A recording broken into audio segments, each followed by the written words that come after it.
Senhores, eu quero apresentar para vocês um cara interessantíssimo. Como é que eu conheci ele? Acho que foi num chat qualquer de algum grupo, não sei nem qual. Alguém falou alguma coisa de Bitcoin, eu me manifestei, né? Falei, eu acho que é isso, eu acho que é aquilo. Aí o cara falou, pô, você tem que conversar com o Bitcoinheiro Master.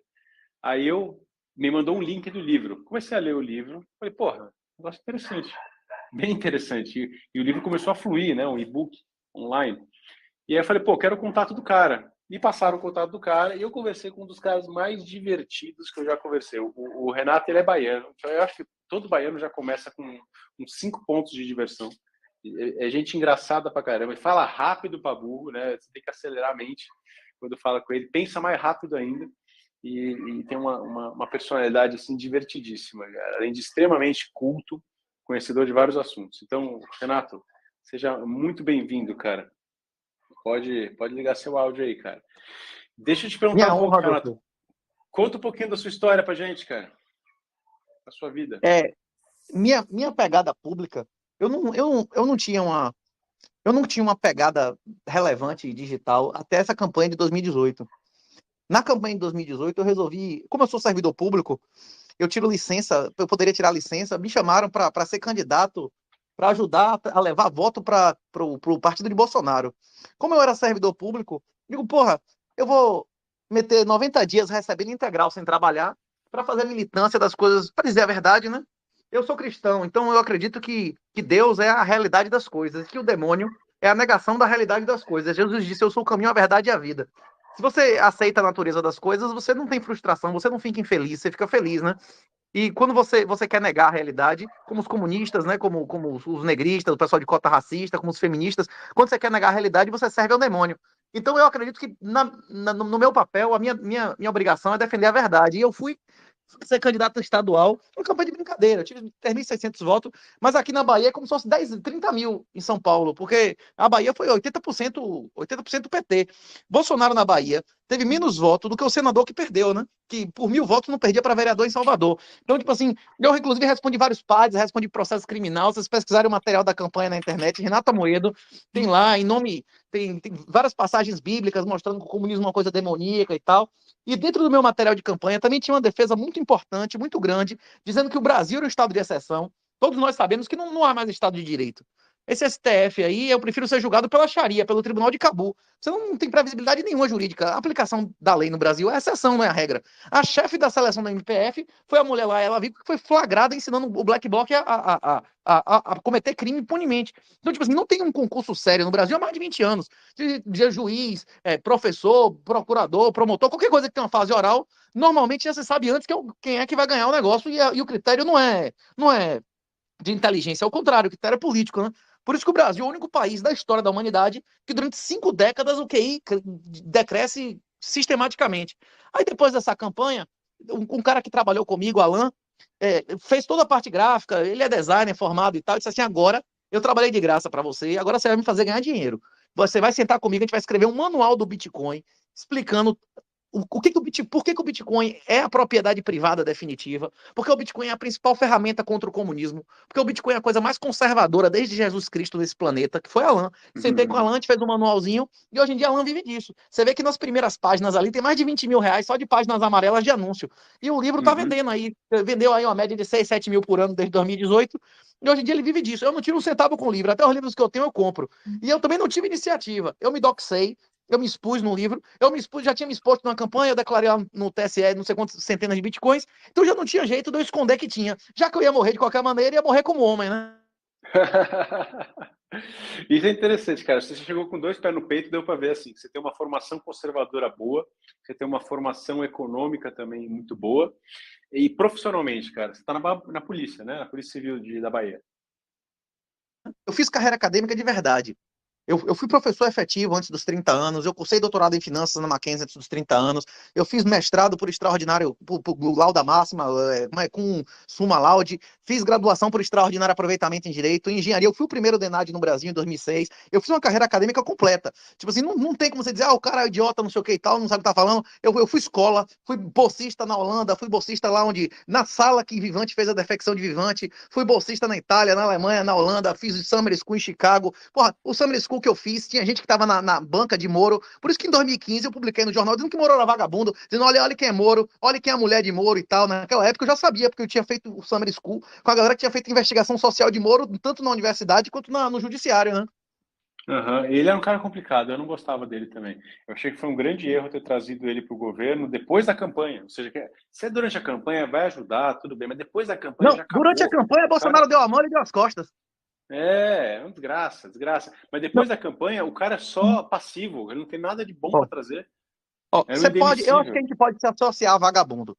A gente pode se associar a vagabundo.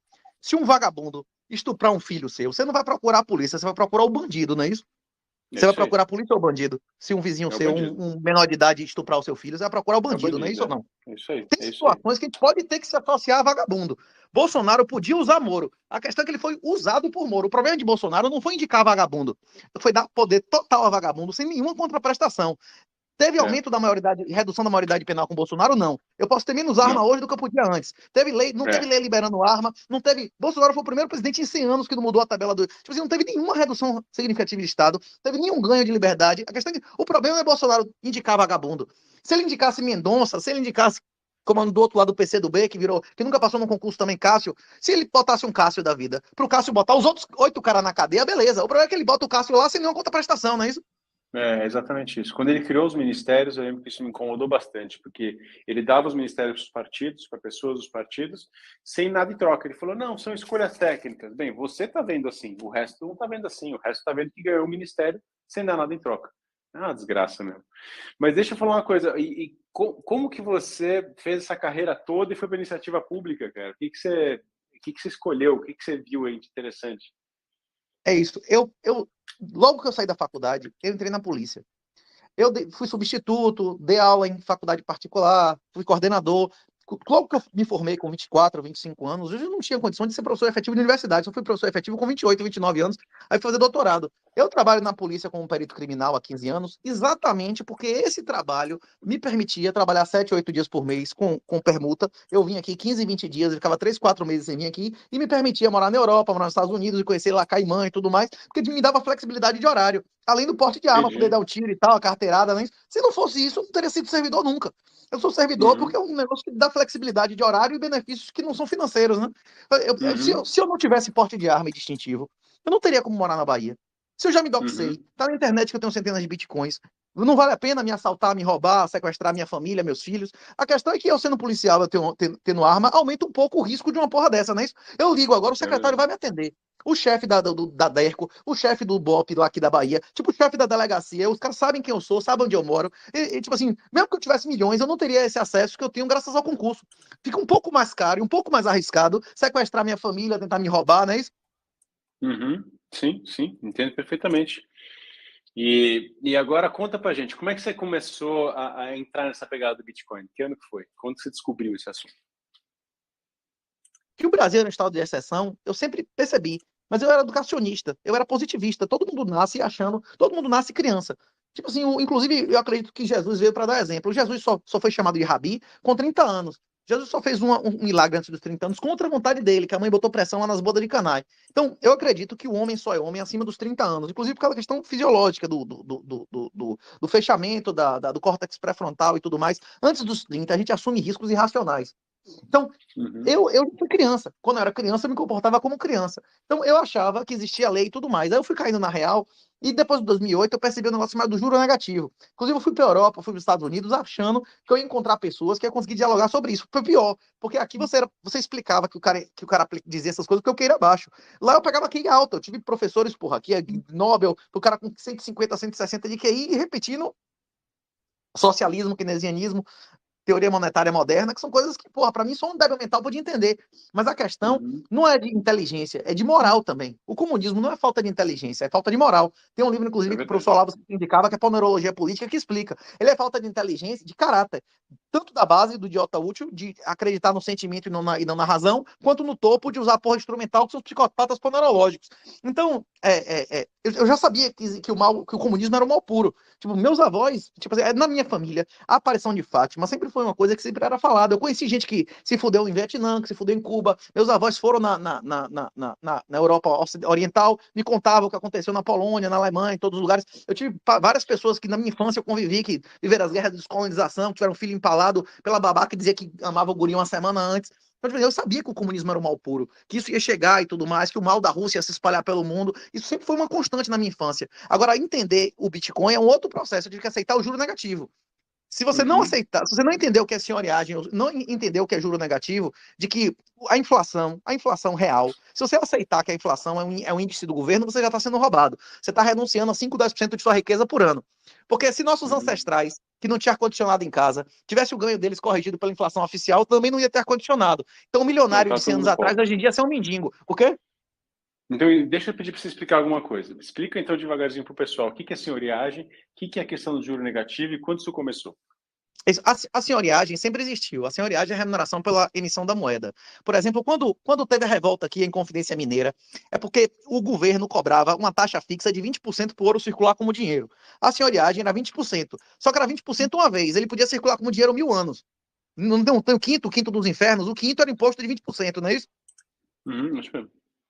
É isso, o governo português não cobrava imposto de renda, não tinha como averiguar a renda. As terras até 1850 não tinha dono, era tudo no aculhão. A maioria das pessoas ocupava a terra, não tinha título, não tinha porra nenhuma. Um ou outro grande nobre que, que tinha uma relação política com o rei, o imperador, tinha um título de propriedade, o resto era tudo na tora. Você não tinha como tributar a propriedade, você não tinha como tributar a renda, o que eles tributavam era o dinheiro, era a circulação do dinheiro, era o quinto. Não tem, o cara não foi enforcado lá, como é o nome dele? É Tiradentes, não é isso? O Tiradentes. Isso. Hoje em dia, o quinto é 20% ao ano, e não 20% uma vez. Porque eles emitem mais, nos últimos 5 anos, uma média de R$ 35 por ano. Eles dizem que a inflação foi 10, te dá 15 e você ainda tem que pagar imposto de renda sobre isso, né? Com certeza. Agora, diz uma coisa, então. Você entende que os governos antigos sempre sobreviveram emitindo mais moeda e desvalorizando a moeda dos cidadãos, é isso? Antes do padrão ouro, não. Até 71 existia alguma ligação das moedas com ouro, como na época colonial, né? Embora o Império Brasileiro tivesse diluído, feito ouro falso, a porra toda, e o grande problema do padrão ouro é esse. Porque o ouro você não tem como provar que está em sua posse facilmente, como você tem como provar que o Bitcoin está em sua posse. O Bitcoin é a coisa mais conservadora desde Jesus Cristo, porque ele é a única propriedade que você prova. Inclusive, por exemplo, se eu fizer um contrato com você e fizer um contrato de depósito, deixar ouro em sua mão, eu não tenho como provar que você vendeu ouro. Se eu deixar em seu endereço o Bitcoin e você mover, eu posso lhe prender, porque está publicamente provado que você movimentou o dinheiro que me pertencia e não a você. Sim. Esse é um exemplo. Um outro exemplo, se eu tiver Bitcoin e eu não quiser deixar para ninguém, eu posso deixar para ninguém. É a primeira propriedade na história da humanidade que você quiser, você não deixa para ninguém. Até ouro, se você enterrar alguém cavar, vai achar, não é isso? Eu posso deixar para quem eu quiser, inclusive para ninguém. Sim, você só não consegue destruir o Bitcoin. Você pode mandar para um endereço que não tenha, que seja recuperável, mandar para o fundo do mar. Existem endereços que o pessoal chama Tem endereços que é impossível você gerar uma chave privada para sacar. Boca de lobo, tem uma expressão em inglês para isso. Que são os bitcoins destruídos. Caramba. Então, explica para o pessoal agora outro conceito. A questão do juro negativo. Então, o IPCA é divulgado a 10%, 15%. O que você está mostrando é aquele negócio que o Barsi fala, que é um grande investidor da Bolsa, acho que ele foi o primeiro cara a falar em perda fixa, não é isso?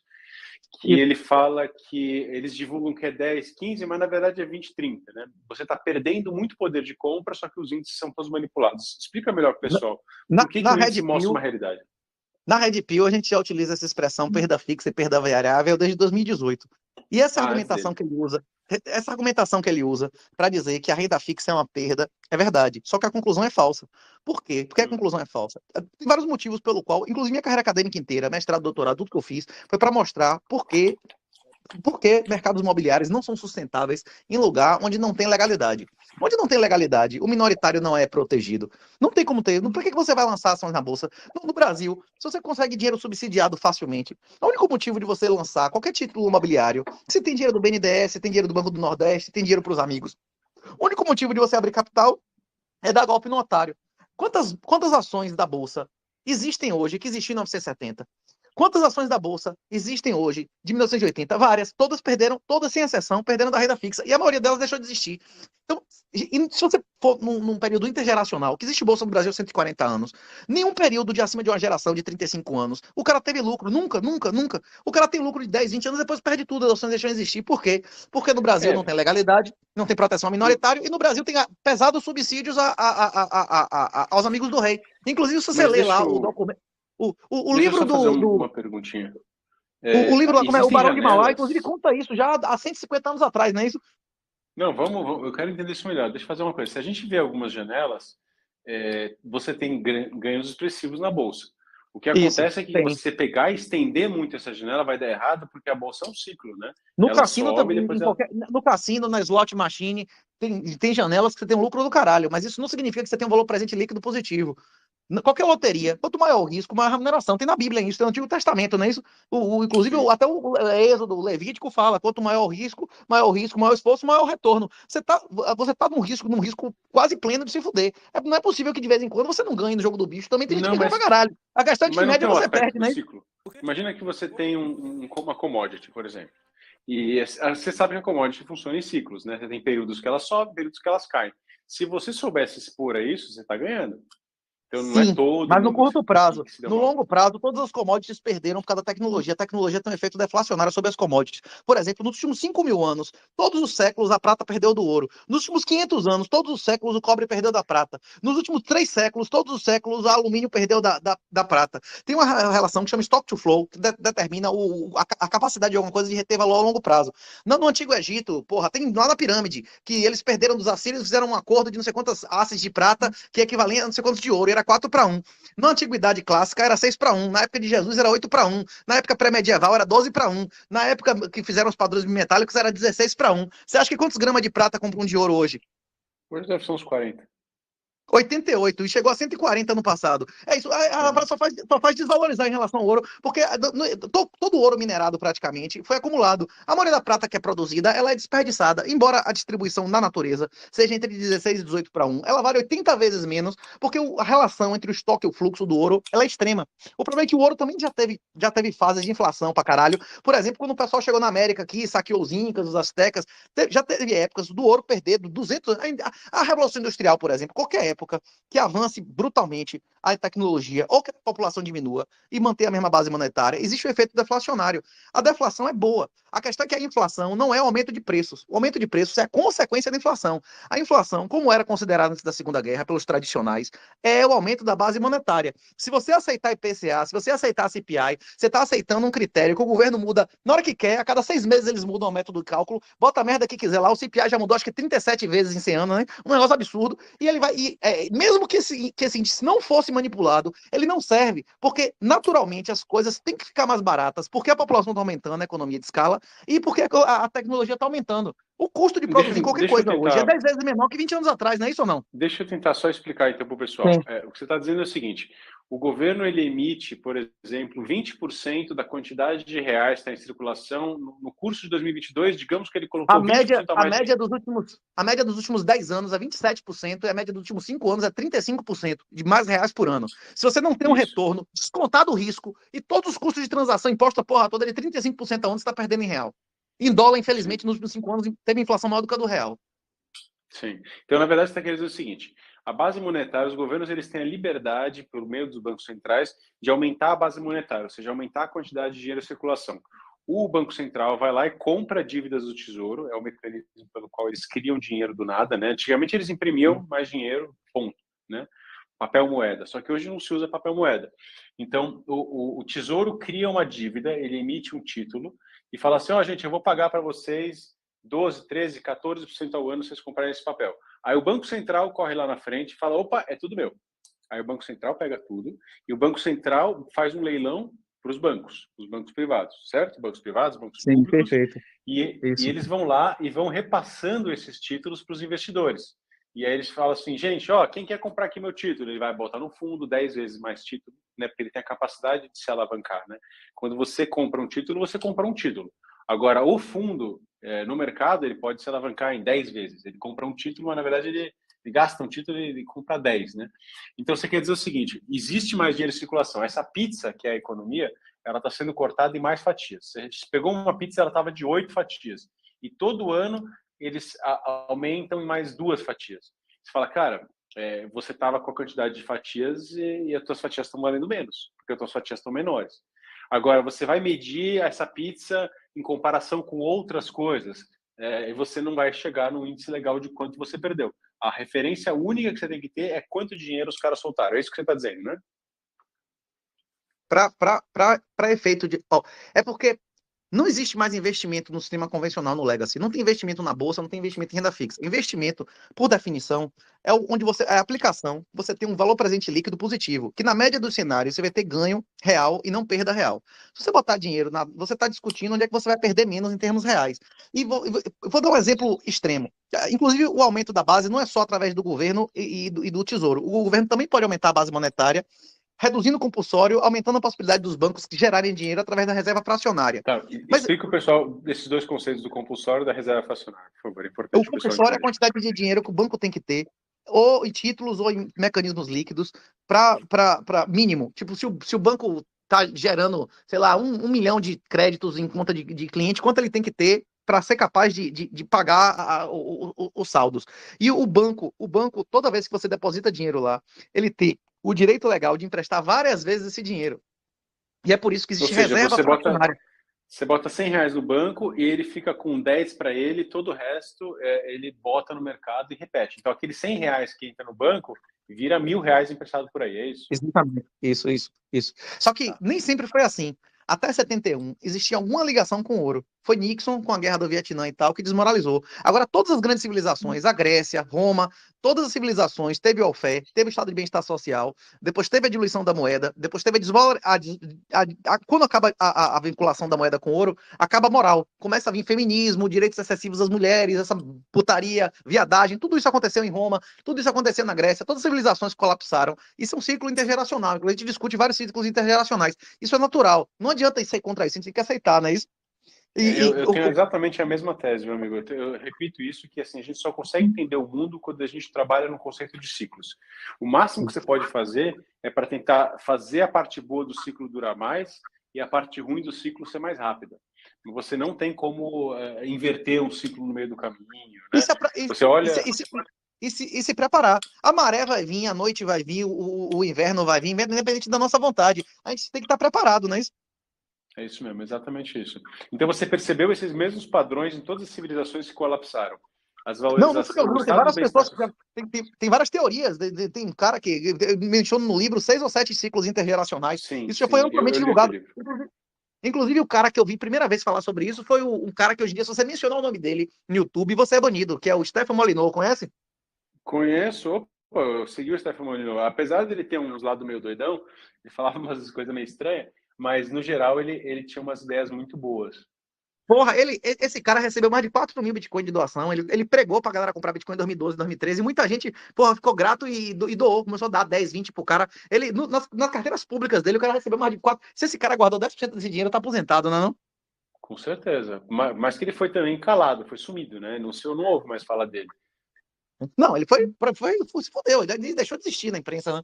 Inclusive, eu comecei a me convencer da possibilidade de um mundo sem Estado, por causa da tese de mestrado dele, né? Que é o negócio do Practical Anarchy. Mas voltando, na Argentina fica muito claro esse exemplo, na Ucrânia e na Rússia. Porque, além de ser real, também é nominal.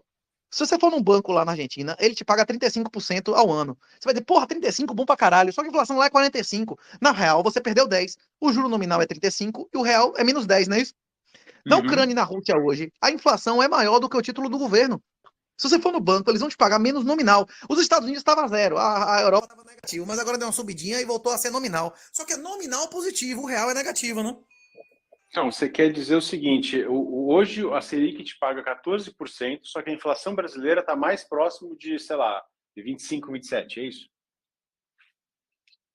Eu não sei como é que está o aumento da base esse ano, mas nos últimos 5 anos a média foi acima de 35 e nos últimos 10 anos foi acima de 25. E essa Eu entrei no site do Banco Central para conseguir entender isso melhor E não está muito fácil puxar esse dado, porque eles têm Vai no várias Banco Mundial, TradingView, bota lá M2, Narrow Money, Broad Money. Você pode medir pelo M2, pelo M3. Tem isso em qualquer. Tem Banco Mundial, tem vários organismos, inclusive, que, como é que chama, que usam um agregado de informação, até no site da FIA mesmo, tem isso no Brasil. Uhum. Legal, legal. Aliás, falar em Banco Mundial, deixa eu já anunciar para o pessoal que segunda-feira, se Deus quiser, o Renato vai estar lá no Reação Conservadora, falando com o Abrão Weintraub do mesmo assunto. Ou seja, uma coisa é conversar comigo, que eu sou um ignorante, que eu estou estudando, estou aprendendo, tudo mais, tenho alguma noção da coisa, mas outra coisa é falar com o Abrão, que é o economista, e eu acredito que tem uma visão um pouco divergente, mas não tem o menor problema. A ideia é justamente que os dois buscam a verdade e certamente vão chegar num aprendizado interessante para todo mundo. Mas continua, continua. E nosso papo aqui é eu mostrando como o Bitcoin é a maneira de você votar com os pés. Na ciência política, na teoria das escolhas públicas, no public choice, é muito claro que em um estado de exceção não adianta votar, você não vai mudar votando. Você pode mudar a sua vida pessoal, a vida do cara que vai ganhar, mas a chance de seu voto ser decisivo de um candidato é muito menor do que a chance de seu voto ser decisivo numa loteria. Você chegar e apostar na loteria daqui do 7 de setembro e ganhar é muito mais fácil. Votar não vai resolver seu problema. O que vai resolver seu problema é você salvar financeiramente sua família. Eu não estou dizendo que não vote, que deixe o comunista ganhar. Não, é lógico que você pode escolher o menos pior. Agora, isso é uma questão moral, não é uma questão pragmática. O que vai resolver o futuro de seus netos e de seus filhos é se você vai ou não sobreviver ao estado de exceção que a gente está vivendo, né? E uma das maneiras de você fazer um hedge, de você fazer um seguro contra a merda que é inevitável, inclusive o Brasil vai ser o país mais velho das Américas, já é a menor fecundidade, menor que Cuba, que a porra toda, é o único lugar que tem uma fecundidade mais baixa do Brasil, é o Canadá, que recebe muito migrante, né? O Canadá, em 20 anos, já vai ser um país que vai ter 2 terços de imigrante. O Brasil vai Agora, deixa eu envelhecer entender uma como nenhum coisa. país nunca envelheceu nas Américas, né? Quem vai pagar Deixa a eu sua entender uma aposentadoria? coisa. O quê? Você fala da base monetária. Então, teoricamente, vamos excluir todos os outros índices de investimento antes de entrar no Bitcoin. O cara quer guardar dinheiro. Tradicionalmente, no Brasil, na época de inflação alta, o pessoal investia em imóvel. Por que você considera que isso aí não é investimento também? O imóvel nunca foi investimento em nenhuma população diminuindo. O Brasil, a população. Tem mais gente da nossa idade do que de 20 anos, tem mais gente de 20 anos do que de 10, mesmo com quem já morreu. A população, o pico nominal dos imóveis do Japão foi 88, que foi o pico da população deles. O pico nominal dos imóveis na Espanha foi 98, que foi o pico da população lá. Em nenhuma, em 5 mil anos de história, imóvel nunca foi investimento em um lugar com a população caindo. Além disso, o imóvel nunca vai ser investimento enquanto for o único patrimônio que você não pode evitar é um imposto. Se você tem que pagar um valor específico para o comunista para se manter ali, o dono do imóvel é ele, não você.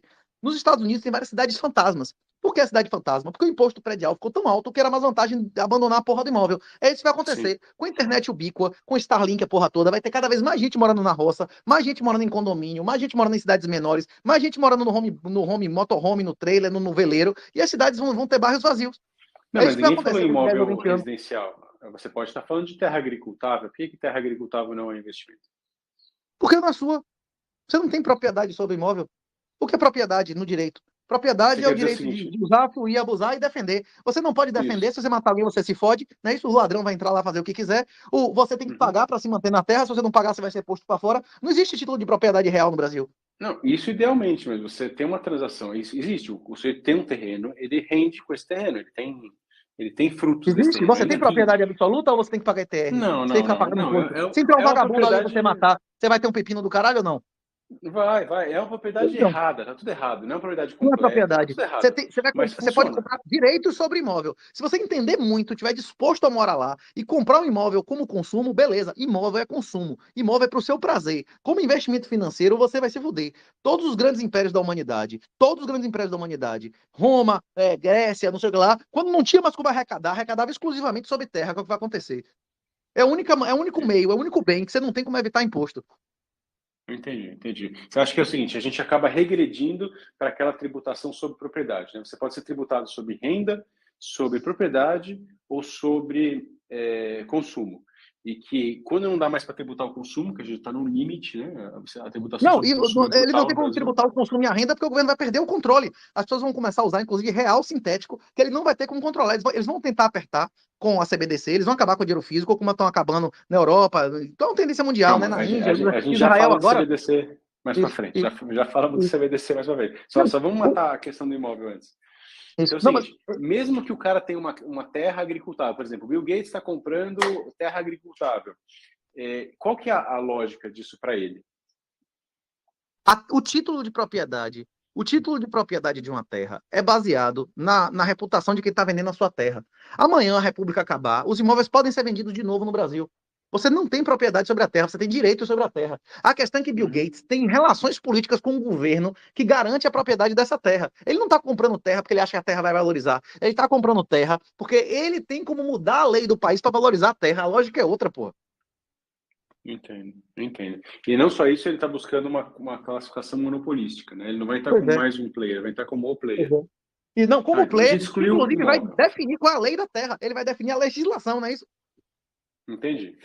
Não, Mas vamos lá, então eu quero comprar terra. Eu acredito que a gente vai comprar terra. Só que terra daqui a 20, 30 anos, terra soberana. Nós vamos comprar ilhas da Grécia para você ser o rei lá. Isso vai acontecer, mas é um processo intergeracional. Primeiro os países vão vender cidadania, Golden Visa, como Portugal vende, como El Salvador, todo mundo vende. Aí depois eles vão vender direitos especiais para você poder matar lá, fazer o que você quiser, ser julgado pelo tribunal privado, porque inclusive como ele é uma das partes do contrato, ele não vai poder te julgar. E no final, quando os países não tiverem mais como arrecadar de jeito nenhum, eles vão ter território soberano. Eu acho que vai chegar o ponto de a gente comprar terra do Brasil. Tem alguma ilha aí em São Paulo que você gosta especialmente, você vai poder comprar. Mas isso é no final mesmo, quando eles estiverem colapsando. No nosso período de vida, você acha? Como? No nosso período de vida, se a gente viver 70, 80 anos, isso. Daqui a 30, 40 anos, eu acho que sim. Eu acho que daqui a 10 ou 15 anos vai ter um modelo de apostas de morte que vai inviabilizar a democracia. Você vai poder apostar na cabeça de qualquer político, e se você acertar o dia, você vai ganhar mais do que qualquer loteria. E milhares de pessoas apostariam na cabeça de Bolsonaro, Lula, Dilma, vão ter prêmios altíssimos em smart contracts, você não vai ter nem como parar, e nem como saber quem apostou e nem quem ganhou. Não, entendi. Agora, deixa eu voltar para a questão dos investimentos, só para a gente matar o tema, porque eu acho que esse é um tema muito prático para as pessoas. Então, assim, a gente excluiu imóvel, a gente excluiu qualquer investimento financeiro, seja fixo ou variável, né? Excluído as possibilidades do cara ganhar numa ação muito boa, que suba, que exploda, tudo mais. A gente está falando Não, do mas geral, isso é igual. né? Não, loteria. Pode apostar, vale a pena. Tem VPL positivo apostar em Quina do São João. Vai lá e aposte. A questão é que tem muita gente que ganha dinheiro na Quina do São João, agora a maioria perde. A questão é a média, o valor presente líquido, não é isso? Então, assim, agora existe a possibilidade do cara, a melhor possibilidade do cara manter e investir o patrimônio dele é no negócio dele gerador de renda, certo? Isso você concorda? Perfeito. Negócio gerador de renda fora da jurisdição do Estado.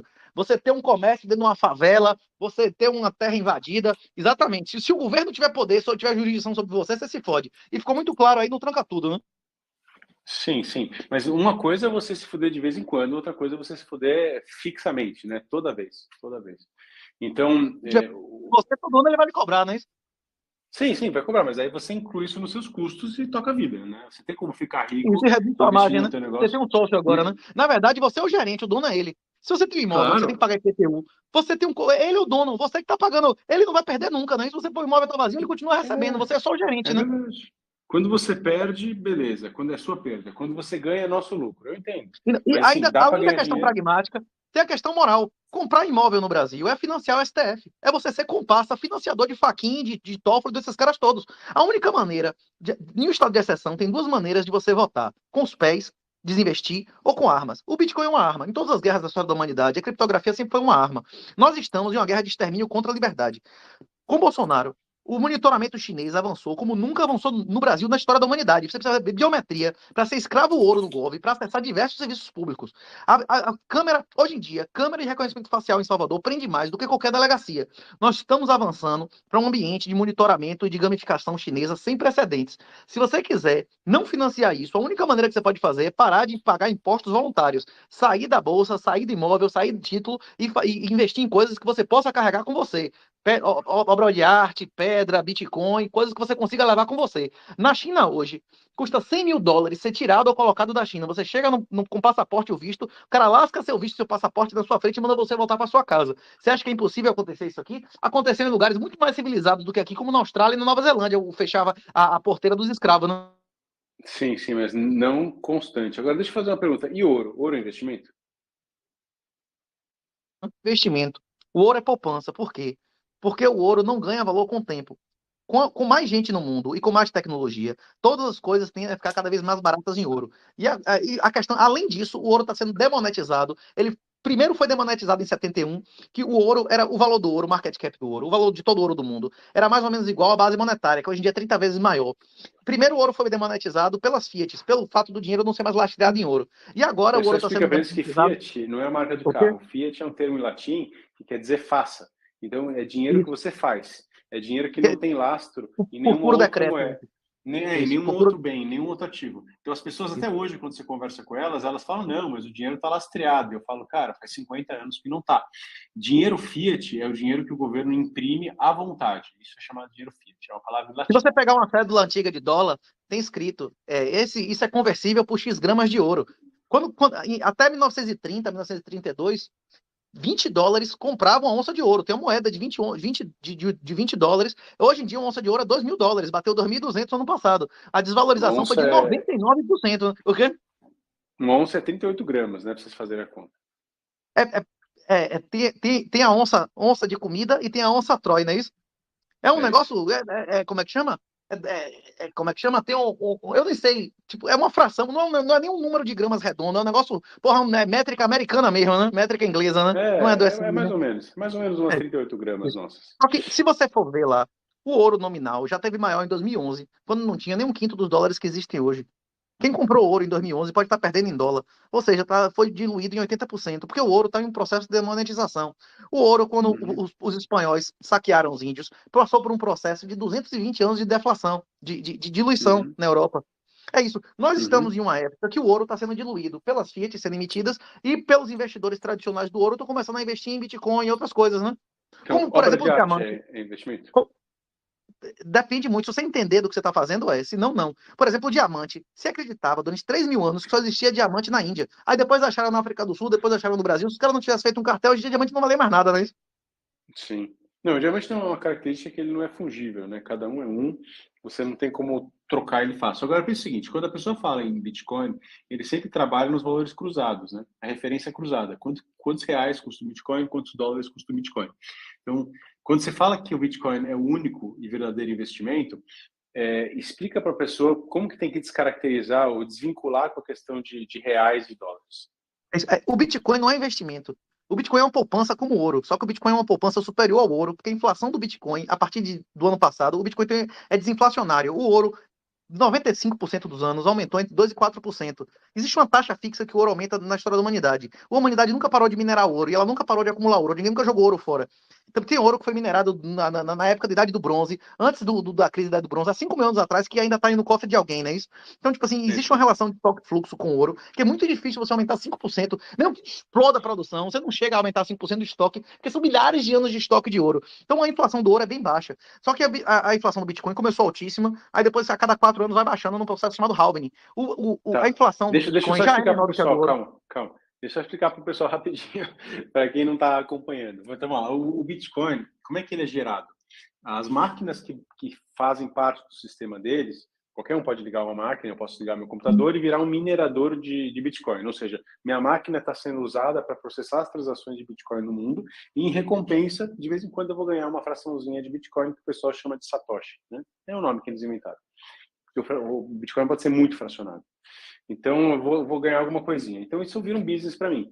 Só que de tempos em tempos, à medida que o jogo vai avançando e o prazo vai passando, o código do Bitcoin ele faz com que vira metade do prêmio. Então, eu ganhava 10 satoshis, depois de um tempo eu vou ganhar 5 satoshis, depois eu vou ganhar 2,5 e por aí vai. Então, o Bitcoin é uma moeda deflacionária. Em vez de ele aumentando de quantidade, até a partir de um certo ponto ele para de aumentar de quantidade e acho que esse ano que mas está próximo, ele já para de ser emitido, não é isso? Daqui a 120 anos ainda, o subsídio vai deixar de ser. Mas cada ano, a quantidade de FII paga. As FIIs é quando você paga uma tarifa voluntária para você ter mais prioridade no sistema. Essas tarifas, cada ano, são mais relevantes. Então, daqui a 20, 30 anos, o subsídio vai ser irrelevante. Esses novos bitcoins, entendeu? O sistema vai andar pelos pagamentos voluntários. Por exemplo, eu quero fazer um pagamento. Se eu colocar lá 10 centavos, vai demorar um mês para o pagamento ser.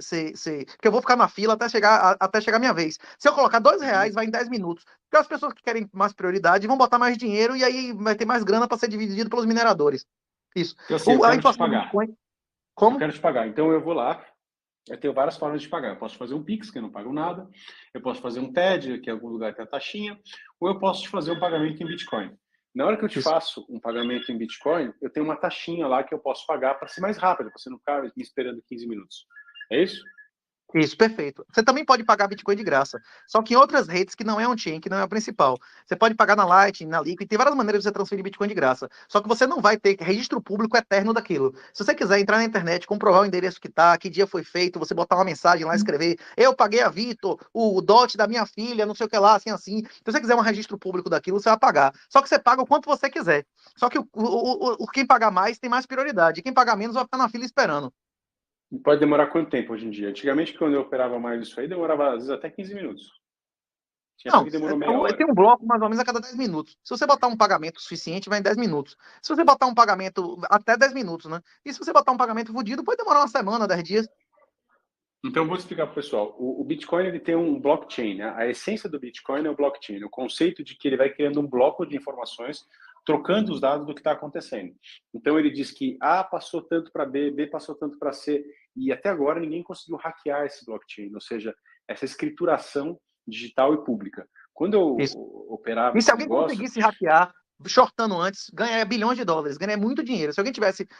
E cada vez que tem mais valor, o prêmio é maior para alguém conseguir fazer isso. E até agora ninguém conseguiu isso. sim, com certeza. Mesmo com computação quântica, né? Coisa assim. Então, antigamente você tinha que baixar a carteira inteira, né? Então tinha alguns gigas de blockchain para você conseguir operar. E foi ficando cada vez mais fácil, né? Isso. Agora, Sim. como o cara quer comprar um Bitcoin, ele entra lá no mercado Bitcoin, no Foxbit, ele entra em algum lugar, bota uma quantidade de reais, de dólares, de alguma moeda que ele tenha, né?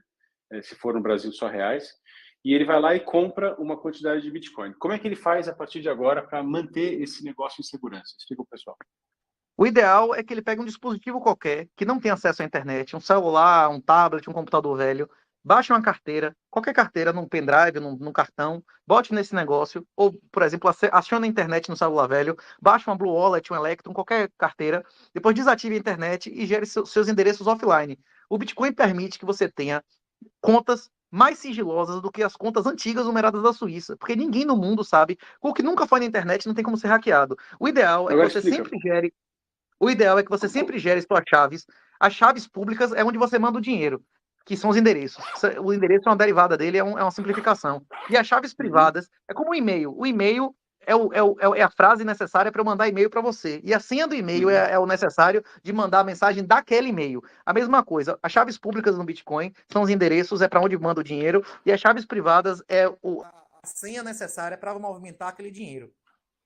Você gera suas chaves, gerar suas chaves offline. Você Teu pode áudio gerar baixou um pouco. suas chaves sem nunca ter nenhum acesso à internet. E você também pode gerar a transação. A transação é um cheque cruzado. Inclusive, se eu mandar minha transação para você e você jogar essa transação no sistema e você não estiver usando VPN, Tor, nada disso, vai estar relacionado ao seu IP e não ao meu. Isso. É por isso que o Bitcoin pode ser transmitido. Você pode transmitir o Bitcoin por rádio, por carta, por SMS. E mesmo quem acessar aquela transação não tem como lhe roubar. Porque ali não tem a senha para acessar o dinheiro. Ali tem a senha para você transferir de um endereço predeterminado para outro. E o E Bitcoin, como que além tu de trocar consegue criar crédito, uma. Como que tu como? consegue criar uma chave pública offline? Como é que você sabe que essa chave pública não está sendo utilizada Existem por outra pessoa? fórmulas pré-determinadas. É o SHA-256. É o Sistema Universal Militar, inclusive, de criptografia. Curvas Uhum. assimétricas. Inclusive, tinha um problema militar que chamava Problema dos Generais Bizantinos, que tinha 3 mil anos, que foi a resolução dele. A resolução dele é o blockchain. Tá, deixa eu explicar para o pessoal rapidamente qual que é a questão dos generais bizantinos. Então você tem, imagina dois exércitos que eles precisam atacar uma cidade ao mesmo tempo, está no seu livro. Eu li muito rápido no seu livro em 3 dias, cara. Só para você ver, o livro não é curtinho não, hein? Mas eu acelerei. Você tem dois generais que precisam atacar a cidade ao mesmo tempo. Se um só atacar, vai dar ruim. Então eles precisam se combinar, só que no meio do caminho entre eles está ocupado pelo exército inimigo. Eles não têm como garantir que a mensagem vai chegar. O cara pode até mandar um mensageiro para avisar que vai atacar, mas ele não sabe se vai ter o retorno ou se o mensageiro chegou. Ah, não, então vamos pedir para o outro general mandar o mensageiro de volta. Mas vai que o mensageiro não chega. Então a pergunta é, como é que você combina uma coisa entre os dois sem ter a certeza da conexão, certo? Não, e tem o problema que você pode receber a mensagem mentirosa. Você recebe uma mensagem verdadeira e outra falsa. Como você sabe qual é a verdadeira? Um desses pode ser capturado, não é isso? Uhum. Então, por criptografia, eles conseguiram... Milton Friedman, Milton Friedman, no século passado, tem vídeo dizendo que quando resolvesse o dinheiro da internet, o dólar provavelmente ia deixar de existir. Inclusive, os livros clássicos de Rothbard, os livros clássicos de Hayek, que morreram muito antes do Bitcoin, falam que no futuro haverá uma moeda privada que vai acabar com o Fiat, que o Fiat é uma experiência, que o Fiat tem os dias contados. Os caras sabiam disso há 30, 40 anos atrás. O que não sabia é como é que você gerava escassez digital, porque um arquivo, a princípio, você pode copiar. A blockchain é a solução de criar escassez digital. Você tem dezenas de milhares de computadores com motivações financeiras de só reconhecer o que aconteceu no passado, né? Sim. Então, você recomenda que o pessoal tenha, por exemplo, aqueles pendrivezinhos, aquelas carteiras físicas? Ou você acha que Não não precisa? precisa, isso é desnecessário, isso é mais. Você não precisa. Qualquer dispositivo offline, um celular que você não usa mais, funciona melhor do que isso. É mais seguro, E inclusive, como é do que que ele isso. sabe que dá para confiar numa carteira online? Não, você não tem como saber de absoluto, por isso que você tem que usar offline. Se não está fora da internet, você não tem como ser roubado, não é isso? Não, mas você baixou um dia. Um dia você baixou da internet. Isso, você baixou aí um repositório que tem 7 anos lá, um monte de gente nunca reclamou, todo mundo dizendo que funciona, não é isso? Na dúvida, entra no Fala o nome de site lá umas dos seus carteiras amigos lá, que você bitcoinheiros, né, dos confia. seus colegas. Eles têm Fala umas tutorial de um monte de carteiras coisa. que... Você pega tutorial de 2, 3 anos atrás, de coisas que já tinha 5 anos usada e reconhecida. Se você quiser ter mais certeza ainda, tudo isso é código aberto, você vai lá e lê o código, não é isso? Fala o nome de umas carteiras que você confia aí para o pessoal saber. Blue Wallet é a mais fácil. A Blue Wallet é a carteira mais fácil de você utilizar. Tem inclusive tutorial no Bitcoinheiros. Bote lá, Bitcoinheiros tutorial, como é que chama? Blue Wallet Offline. Assinar a carteira com a Blue Wallet Offline. Criar carteiras com a Blue Wallet Offline. A conversa que eu provavelmente vou ter com o Abraham vai ser mais política. Como é que o Bitcoin modificou a presidência da Coreia? Como é que o Bitcoin vai mudar a eleição do ano que vem?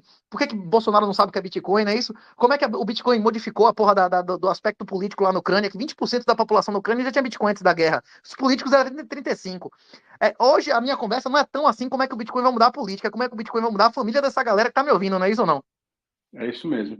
Então vamos lá. O cara foi lá e comprou Bitcoin. Hoje o Bitcoin está valendo, sei lá, cento e poucos mil reais, acho que é 20 e poucos mil dólares, Sim, alguma coisa nesse sentido. sim. Agora, o que garante que um dia ele não vai para 10 mil reais? E o cara vai falar, pô, Nada perdi garante, dinheiro. ninguém garante. Ninguém garante isso. Pode ir a 10 mil. Inclusive, vai ter uma desova agora. Nos próximos meses, até dezembro, a Justiça Japonesa tem 120 mil bitcoins para distribuir de uma massa falida de Mt. Gox, que vai ser distribuído para milhares de donos. Tem gente que está 8 anos esperando para pegar o Bitcoin. Você acha que essa galera vai vender ou não vai? A maior parte. Vai ter uma desova E aí, ó, cara, de então Bitcoin. estão entrando numa Pode vir. fase, num período de compra. Rapaz, imediatamente, quando esses 120 mil bitcoins forem liberados, a quantidade de bitcoin em oferta vai explodir. Eu acho que vai ter uma queda da porra. Agora, eu não sei se vai ser de 30 para 20 ou de 20 para 10, mas que Aí você quando vai esse entrar dinheiro for comprando. liberado. Como? Aí você vai entrar Não entendi. comprando. Então, não sei. Tipo assim, eu não fico comprando Bitcoin constantemente. Eu passei anos comprando tudo que eu tinha de Bitcoin. Hoje em dia, porra, eu já tenho 90, 95% do que eu tenho já tá em Bitcoin. Eu já tô acostumado de ver meu patrimônio cair 90 vezes. Tipo, já aconteceu várias vezes, é normal. Já cheguei na fase que, tipo assim, eu tiro o meu dinheiro do meu salário para pagar as contas e deixo lá. Se eu precisar eventualmente fazer algum consumo, realizar um sonho, eu vendo algum Bitcoin. Se não, não. Eu não fico comprando e vendendo o tempo todo, não. Entendi, entendi. Você não aproveita oportunidades, assim, de, Não, pô, que caiu o nada. preço, Eu acho que agora não vale a tá pena. legal. O Bitcoin, em média, multiplica seu dinheiro 10 vezes em menos de 4 anos. Você e no composto é 1000 vezes a cada 12 anos. O risco de você perder tudo deixando na mão de terceiros não compensa, né? Tá, e por que que as outras altcoins, você chama de shitcoins, por que que elas não seriam as sucessoras do Bitcoin, não seriam melhores, alguma coisa nesse sentido? Você explica isso no seu livro, explica para o pessoal. Tem vários motivos. O principal é porque Jesus teve que nascer de uma virgem, porque ele foi concebido sem pecado. O Bitcoin também foi concebido sem pecado. Ele não tem dono. O Bitcoin não tem dono, os outros todos têm dono. Quando você tem um dono, a moeda serve para enriquecer o cara. Por exemplo, o Ethereum lá, já tem gravado, né, que o pessoal do JP Morgan fraudou a distribuição inicial, os caras são donos de 60% dos Ethereums. Por isso que eles querem passar para o POS, para eles ficarem com as novas moedas, né? Na hora que você tem uma moeda que tem um dono, toda corrupção advém da dissociação de propriedade e controle, né? Isso, nossos avós sabiam que o que engordava o gado é o quê? O olho do dono. O olho do dono. Na hora que você bota o cara para gerir uma porra, ele vai gerir do interesse dele, não do agente, né? Isso, no direito, chama axioma de Clay e axioma de Jansen. O agente imperfeito e o contrato imperfeito, não é isso, doutor? É isso aí. Pois é. O Então, problema é agora me exatamente explica uma esse. coisa, então. Como o Bitcoin não Você... tem dono, o criador do Bitcoin nunca gastou nenhum, ninguém controla o Bitcoin, ninguém tem autoridade para mandar em porra nenhuma. Então ele é o único que é capaz de ter as motivações certas e legais e decentes e lhe dá segurança jurídica. Além de ser o primeiro, o first mover advantage, tem várias vantagens. Agora, essa é a questão principal. Ninguém é capaz E de mudar as regras do Bitcoin. eles continuam aprimorando, por outro lado, a tecnologia do Bitcoin. Como é que funciona isso numa coisa que não tem dono? Como é que quem tem dono? O TCP/IP tem dono? Não. Não, é um protocolo. O Bitcoin é um protocolo como o TCP/IP. A internet continua a ser melhorada. Cada vez aparecem mais serviços na internet, mais camadas de uso de internet. Agora, como é 2G, 3G, 5G, né, 1.0, 2.0, não é isso? Continua usando a mesma base. A base é o Bitcoin. As Entendi. pessoas, tem muita gente que programa o Bitcoin. O Bitcoin só teve 2 hard forks. Só teve um hard fork voluntário e teve mais 2 involuntários. Só teve 2 vezes um upgrade relevante que as versões anteriores não continuaram rodando. Então, Geralmente, todos os melhoramentos eles são opcionais, você adere se quiser. como faz um hard fork? O hard fork é quando você faz uma atualização que não é retrocompatível, que se você não atualizar o anterior, você não continua, você não tem mais continuar rodando o programa. A maioria, 99,9% das atualizações são soft forks. Você adere se quiser. Tá, mas o cara que tem um Bitcoin, como é que ele sabe se o dele que está offline vai aderir ou não vai aderir? Você é porque você tem um Bitcoin, você não está rodando nada, você não tem que se preocupar com a atualização de nada. Mas se você rodar um nó, inclusive rodar um nó é uma prática superior, porque inclusive você não precisa se vulnerabilizar na internet para consultar nada, você não vai associar seu IP, você consulta através do VPN em uma outra rede, que ninguém tem como verificar seu IP. Você pode fazer transações sem ninguém saber quem é você pode consultar saldo sem saber quem é você. Vale a pena ter um nó até por isso. Mas é quem roda nó que vai saber, que tem que saber se o nó dele é ou não atualizado. Existem discussões públicas, porra, milhares de pessoas trabalham de graça para isso.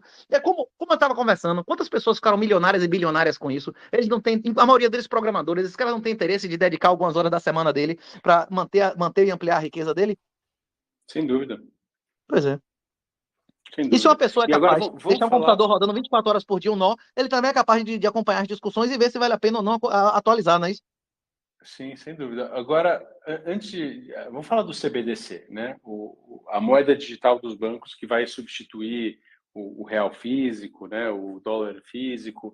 E vamos explicar, na verdade, como que isso, na verdade, deixa de ser uma moeda e ele acaba virando um voucher, né? O governo, ele emite uma moeda digital e ele vai poder dizer para você quando você vai usar, quem pode usar, com o que você pode usar, não é isso? Explica para a gente um E pouco do o CBDC. pior que isso é o seguinte: a China, várias pessoas que eram bilionários, deram opiniões contra o governo. No dia seguinte, eles, além de não ter a vida, direito à vida, eles foram mortos e a família deles perdeu tudo. Então, tipo assim, um bilionário hoje é menos livre do que um cara que tem poucos bitcoins, que o bitcoin é dele, ninguém que tem como tomar, nem matando ele se o cara for boca dura. E o bilionário, o governo chega lá e dá uma canetada e toma tudo que você tem. Chega um juiz vagabundo lá e toma seu patrimônio, toma sua ação, toma sua terra, toma tudo seu, não é isso ou não? Então não adianta você ter uma Bitcoin numa exchange, né, numa corretora online, Não. não adianta você ter um celular que está passível de acesso à internet, que alguém pode hackear, você pode ter num lugar separado da internet, né, e aí eu levanto a questão, que o celular Apple, eu acho que ele não está 100% fora da internet, né, acho que tem que ser um Só se celular... você desligar a internet, só se você realmente desligar a Não, internet, né? não, acho que mesmo quando você coloca no modo avião, a Apple consegue ter contato. Porque uma vez eu tinha um celular que estava no modo avião e quando eu peguei ele já estava pedindo para dar uma atualização. É foda, né? Tem que ver se essa É. atualização já não tinha baixado, ele só queria que instalasse, né? Não, não. De alguma forma ele comunicou com o negócio, à distância e Tava estando ligado o Wi-Fi? desligado. Porque na hora que você liga o Não, Wi-Fi, mesmo não, não conectando, você não. manda informação, né? Modo avião, modo avião. Tava um tempão no modo avião, desligadaço, e a Apple conectou com o negócio lá de alguma forma Eu e não mandou uma uso o Apple há mensagenzinha. muitos anos. Teve uma atualização deles que autorizava ele escanear meus arquivos em busca de pedofilia, não sei o que lá. Digo, não, eu não É, autorizo. Aí, quando eu autorizei, não funcionou mais porra nenhuma, nem tablet, nem nada. Nunca mais comprei nada da Apple. não, o que aconteceu com isso aí é o seguinte, eles iam checar dentro do seu aparelho se você colocasse a opção do iCloud. Isso é gravíssimo, né? A Apple falava muito sobre segurança, sobre privacidade, mas na verdade é falácia, né? É besteira. É Não, besteira. mas o maior mercado deles é a China. Inclusive, eles são a empresa que vai deixar de existir se rolar mesmo uma guerra longa lá no Taiwan, né? Eles hoje em dia estão comprometidos com a ditadura chinesa até a alma, né? Sim, sim, com certeza. Hoje em Aí dia, acho que é a empresa mais a Big valiosa do mundo, Pharma, né? a Big Pharma e a Big Tech hoje, elas são governo. Elas são governo. Eles definem quem vai ser o governante. Os caras bloquearam o Trump de ter comunicação pública, né? Sim, com certeza, com certeza. Então, agora explica um pouco sobre o que você está vendo no cenário dos próximos anos. Inclusive, o Bitcoin não é só liberdade financeira. Ele também é liberdade de comunicação. Lá tem, no blockchain, tem a imagem do que aconteceu na Praça da Paz Celestial. Tem um código para você assistir o vídeo do cara, do tanque passando por cima do cara. Você pode registrar lá o que você quiser, vai estar registrado para sempre e não tem como lhe censurar. Só destruir na internet, em todos os países do mundo ao mesmo tempo. Uhum. Então, assim, o blockchain é a tecnologia que vai transformar o mundo. O Bitcoin é uma das ferramentas que utilizou essa tecnologia. Na verdade, eu acho que a única utilização útil da blockchain é o Bitcoin. O resto é porque a blockchain é uma solução com altíssimo custo. Quanto maior o nível de redundância, mais caro. Existe um trilema, tem vários trilemas que a gente está acostumado. Um trilema que você deve estar acostumado na política é a Revolução Francesa, liberdade, igualdade e fraternidade. Não são os três, é dois dos três. E se for no máximo, só pode ser um dos três. Se você for absolutamente livre, você é livre para ser desigual, você é livre para não ser fraterno, não é isso? É isso mesmo. É isso. A mesma coisa acontece em sistemas de informação, de segurança. É custo, velocidade e segurança. Se for de graça, não pode ser absolutamente seguro. Se for de graça, não pode ser absolutamente rápido ou não vai ser seguro, não é isso? É um trilema. O Bitcoin concentra tudo em segurança. Não existe nenhum sentido em fazer mais nada em blockchain além do Bitcoin, porque todas as outras coisas podem ser feitas em segunda camada, né? Sim, sim, exatamente isso. E vamos lá, você acha que quando der o colapso das moedas fiat, ela vai ser rápida ou vai ser lenta? Ou seja, essa questão da perda fixa, esse roubo que os governos fazem por meio do imposto inflacionário, ele pode durar por muito tempo ainda. Tem Isso durado. já está acontecendo. Quem confia no É, governo, quem tem ações, quem tem renda fixa e tal, está sendo diluído a 10, 20% ao ano sua riqueza por ano. A questão é que quando sim, de a maioria das fato. pessoas perceberem isso, já é tarde demais, o cara já perdeu tudo, né? Então, mas a pergunta é o seguinte: esse sistema pode continuar de forma indeterminada? Você acha que ele vai diminuindo com um Acho que não. suspiro, Eu acho que o um mercado dia implode? descentralizado de mortes vai acabar com isso. Como que você vê isso acontecer? O Sri Lanka, o Sri Lanka hoje consegue imprimir dinheiro para se financiar. O Líbano consegue Não, imprimir dinheiro para se financiar. A Venezuela não, consegue imprimir dinheiro para se financiar. O colapso de não. Roma não foram invasões bárbaras. O colapso de Roma é que ninguém queria lutar porque o dinheiro deles não valia nada. Ninguém queria ser juiz porque o dinheiro deles não valia nada, não é isso ou não? Uhum, Pois é. uhum. Na hora que a principal tributo do governo não são os impostos. O principal tributo do governo é a diluição de moeda. Quando ele perde o controle da moeda, ele perde a maior parte da sua arrecadação. E os serviços públicos colapsam, não é isso? Roma não caiu porque Sim. ninguém queria que Roma caísse. Ela tem Romênia até hoje, tem um país que se chama Roma até hoje. Há 200 anos atrás não tinha Império Romano, os caras disputavam para saber quem era Roma, todo mundo queria ser Roma. Só que Roma caiu, não é a União Soviética não caiu porque as pessoas queriam. A União Soviética caiu porque não tinha dinheiro, o petróleo caiu, o petróleo é arrecadação da União Soviética, não é isso? A União Soviética mudou de estratégia, na verdade, mas sim, eu Acho entendo que, o que você está falando. eu acho que vai ser um negócio de Kahneman, lento e depois rápido, né? Como é? Primeiro devagar e depois rápido, não é isso? Que são os processos exponenciais, né? Covid foi uma coisa que foi bem rápida, né? De repente foi um período de surto. Você acha que o surto financeiro pode ser parecido, né? Você conhece Vários o. países. Se os Você caras conhece mantiverem, se a guerra o. durar, se essa guerra na Rússia durar mais um ano, os Estados Unidos não vai reduzir o juro, ele vai ter que aumentar o juro, porque o juro está sendo usado como arma de guerra. A única maneira dos Estados Unidos não permitir que o petróleo suba, que não exploda a arrecadação russa, é promover uma pesada recessão mundial, que aí reduz o consumo de petróleo, não é isso? E se eles Uhum. continuarem fazendo isso, vão ter dezenas de Sri Lankas, vai ter vários países colapsando aí a moeda. E provavelmente esses processos são inevitáveis. Você não tem como um país como a Argentina, como a Venezuela, você voltar a ter confiança em moeda. Acabou. Acabou. E o último país que eu acho que vai acabar a moeda é os Estados Unidos, porque inclusive os Estados Unidos tem um privilégio gigantesco, que é ter 2, 3 milhões de Bitcoin em custódia institucional, que ele pode desapropriar no momento que ele quiser, como ele fez com o ouro em 71 dos outros países que estavam lá, né? E por que isso é um ativo? Porque eles vão ter a possibilidade de comprar, porra, 20% dos Bitcoins do mundo numa canetada, né? Que vai, no dia Entendi. seguinte vai valer 10 vezes mais, como eles fizeram com ouro em 32, né? 33, né? O Os Abrão, Estados numa Unidos live comprou todo o ouro recente. privado e quem não entregou passou 10 anos na cadeia, não é isso? Eles Sim, não sim, é desapropriaram verdade. todo o ouro privado em 33? Sim, sim, com certeza. Pois é. O Roosevelt. O Abrão Eu falou acho que numa vão live fazer a mesma coisa com recente o Bitcoin. Porque que a se eles China fizerem a ela mesma tem coisa com o uma. Bitcoin e Hum, lastrear o ouro, o dólar em Bitcoin, o dólar dura 30, 40 anos mais do que qualquer outra moeda. E os Estados Unidos vai ser o último estado da humanidade, não é isso? entendi, entendi. O Abrão falou numa live recente uma coisa que eu achei muito legal sobre a análise dele da China. Ele fala que a China está acostumada há milhares de anos a ser uma ditadura burocrática, né? Ter monarquias, dinastias que vão tocando o negócio e que elas ficam no poder enquanto a economia vai bem.